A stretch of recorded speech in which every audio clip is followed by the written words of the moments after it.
Happy to be joined now by Sports Illustrated senior writer Chris Mannix. Thanks for being on the show, Chris. That's one of 100 jobs that you currently have. I know you're coming up a big boxing weekend, but we appreciate you talking a little bit of NBA here. And let's talk about the conference finals that are set. First off, a lot of fans responding to the 76ers departure from the playoffs. Everybody frustrated with how the last couple seasons have gone in Philadelphia, I think. I mean, what is Ben Simmons' future there?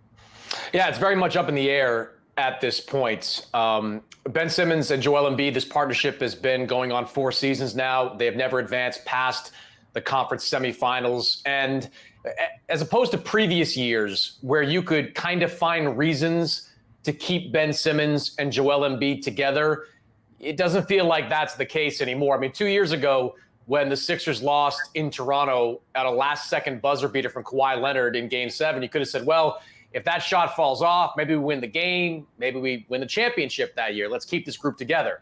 Last year, the NBA bubble, Ben Simmons was injured, not a lot of shooting around that group. You could say, all right, let's fix the things on the fringes before we blow this thing up. This year, they don't have that. They had good shooting with Seth Curry brought in the offseason, and Ben Simmons, point blank, laid an egg in the postseason. The last 4 games he played in the conference semifinals in the fourth quarter, he did not attempt a shot. Not just didn't make a shot, did not attempt a shot in the last 4 games in the fourth quarter of this series. So I don't know how you can look at this Sixers team and say, you know, if we just keep building on this group, they are going to be in championship contention. I think this song kind of has been played in Philadelphia, and it's time for Ben Simmons to move on. You know, you mentioned a song being played. I think the first couple of times that Doc Rivers put himself in this position where he built a sturdy lead in the playoffs and then let it slip away, you could use that as some kind of motivational fodder, and people would cut him a break because of the career that he's had. But how much scrutiny does he deserve for letting this series get away from them?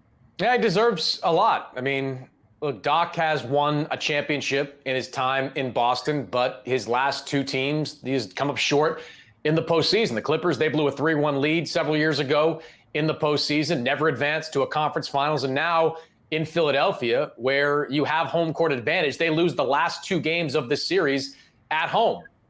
Some of that does fall on the shoulders of Doc Rivers. But I think if you're Daryl Morey, the new GM in Philadelphia, you've just really got to look long and hard about making a Simmons deal the centerpiece of kind of a rebuild there in Philly. And there are going to be some options for Ben Simmons. You can look to Golden State. They might be willing to make you an offer that would be centered around, maybe it's James Wiseman, maybe it's somebody else. Or even maybe more realistically, Portland. I mean, the Blazers are kind of the Philadelphia 76ers of the West. And they have a player in CJ McCollum who his time may be up with the Blazers. If you're Portland, what you need more than anything is defense and playmaking.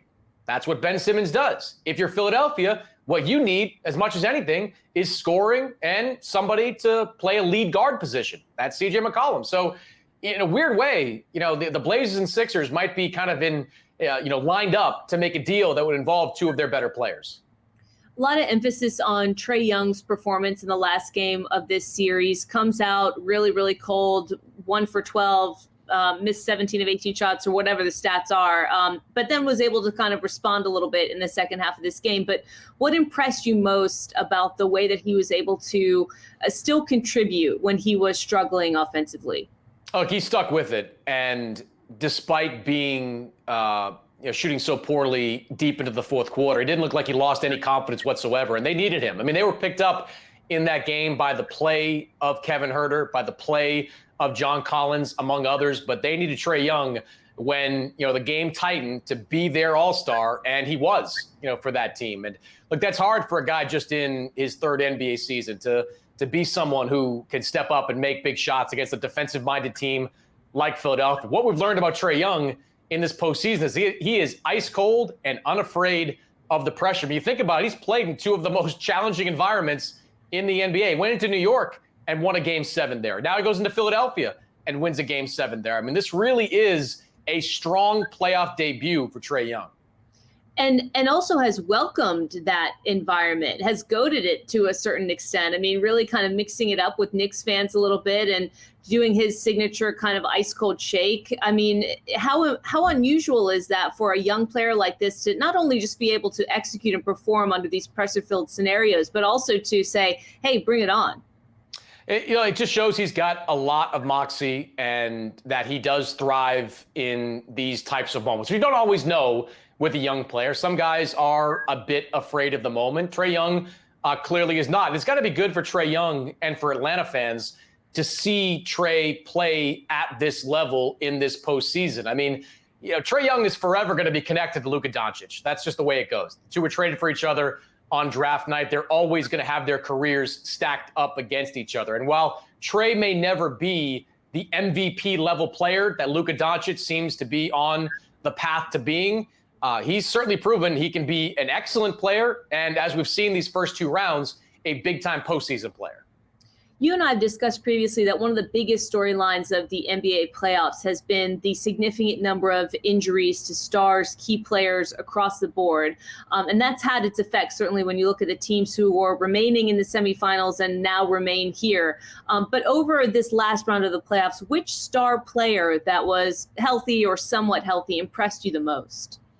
Well, I mean, it's the stars begin probably with Giannis Antetokounmpo in Milwaukee, and this was a really big postseason for Giannis. If the Bucks had lost that Game 6 to Brooklyn, the questions about Giannis's ability to win in the playoffs never would have stopped. It would have been regular season player, not built for the prime time, especially after the way Game 5 ended with Giannis missing free throw after free throw and fumbling away the ball in a key situation underneath the basket. But Giannis stepped up in Game 6 and Game 7. And while Kevin Durant was the clear headliner of that series, what Giannis did in those final two games, those are strong check marks in his box on his resume. So Giannis, I think for him, was among the star players, was the headliner. But I look at the Clippers and what they did in the final two games of their series against Utah. Down Kawhi Leonard for those last couple of games. And Paul George, who is often scrutinized, stepped up and played brilliantly over those last couple of games. Paul has been kind of plagued by this inconsistent playoff performer label since he left Indiana. His self-styled nickname, Playoff P, has come back to haunt him at times when he struggled in the postseason. So seeing Paul George step up was pretty impressive. And on a lesser degree, Terrence Mann, this kid who was a second-round pick a couple of years ago, he steps into the role that Kawhi Leonard vacated, and he played brilliantly. The Clippers would not have advanced into the postseason, into this conference finals without the play of Terrence Mann, who has become that breakout star of these playoffs. I'm sure if you are working inside the league, maybe you're not as thrilled with the teams that are remaining in the playoffs. You always love to have those storied franchises, those big stars, the Lakers, the Celtics, that sort of a thing. But is this exciting for you to be able to cover this from a different angle? I mean, we've seen that storyline play out time and time again, and now you've got young stars like Trae Young and some teams that don't normally find themselves in this position able to compete. Look, there are 4 teams left in these playoffs, and any one of the 4 teams, given their rosters, can win a championship. And I think that's all you can really ask for. I mean, super teams have been pretty good for the NBA ratings-wise. The Miami Heat were good for the NBA. The Golden State Warriors were good for the NBA. Even LeBron's Cleveland Cavaliers were good for the NBA. But whenever I've talked to Adam Silver, one thing he has often pined for has been NFL-style parity. In the NFL, they enter the playoffs, and you could probably point to 7 or 8 teams every postseason that might be able to win a championship. The NBA rarely has that. You might have teams that could advance to a finals, but you oftentimes knew, who was the prohibitive favorite, whether it was Steph's Warriors or LeBron's Heat or Cavaliers, or even LeBron's Lakers in the case of last postseason. Like, you've always been able to identify a clear favorite. Now, you don't have one. And while we might see a ratings dip if we get, say, Suns versus Bucks in the finals, there's going to be a lot of people in the league office that are happy about it, because if they think that if you consistently get that, if you keep getting new teams going deep in the playoffs, new teams playing in the finals, new teams playing for a championship, there's a payoff long-term that will ultimately benefit the league than seeing the same team win over and over and over again. So I think the league's willing to sacrifice short-term ratings for long-term success. Just lastly, before we let you go, a question on the Celtics. I know last time we spoke, I think we hit the Kemba Walker to OKC for Al Horford trade that happened towards the end of the week. But in case we didn't, we did hear from Brad Stevens earlier today, former head coach, now kind of running the show from the front office. And he offered a little bit of insight into why this was done the way that it was done. I mean, what's your sense of why Kemba was traded away from the Celtics? Well, some of it had to do with creating the kind of financial flexibility the Celtics need to make some moves this offseason. They'd like to re-sign Evan Fournier. That's a big part of their offseason plan. They'd like to flesh out the bench with some more players. They're going to eventually have to bring in a point guard, so they'll need some assets to go and do that. So that was part of it. Now Horford's certainly very familiar with the system, having played several years in Boston, should be able to help a defense that slipped considerably last season. But, look, the Celtics, they have as much information about Kemba Walker's medicals as anybody. And they clearly knew that the knee injury that has haunted Kemba Walker really since January of 2020, going back to around the All-Star break in the 2019-2020 season, that it was going to be problematic for him. I mean, the Celtics, I don't think, make this deal if Kemba Walker is 100% healthy. They probably don't make the deal if they think Kemba Walker is going to be close to 100% healthy. They clearly knew that knee injury was going to be problematic over the last 2 years of this deal. And even though they had to attach a first-round pick to it, which is significant, the 16th overall pick in this year's draft is not nothing. I think they felt that this was a deal that was the best one they could make and one they wanted to make quickly. I think his lack of productivity and knee issues was probably, frustrating for him. And I'm sure that had an impact on how he went about, day to day. And the team also having him one night, not having him the next night. I'm sure that was a point of contention and a point of frustration. And I can understand why. But, just so I'm clear, you feel that him being traded away was more so a result of what he couldn't offer the team health-wise, and less of Brad Stevens and him having some kind of friction or a contentious relationship, and Brad saying, you know what, just leave, sort of a thing.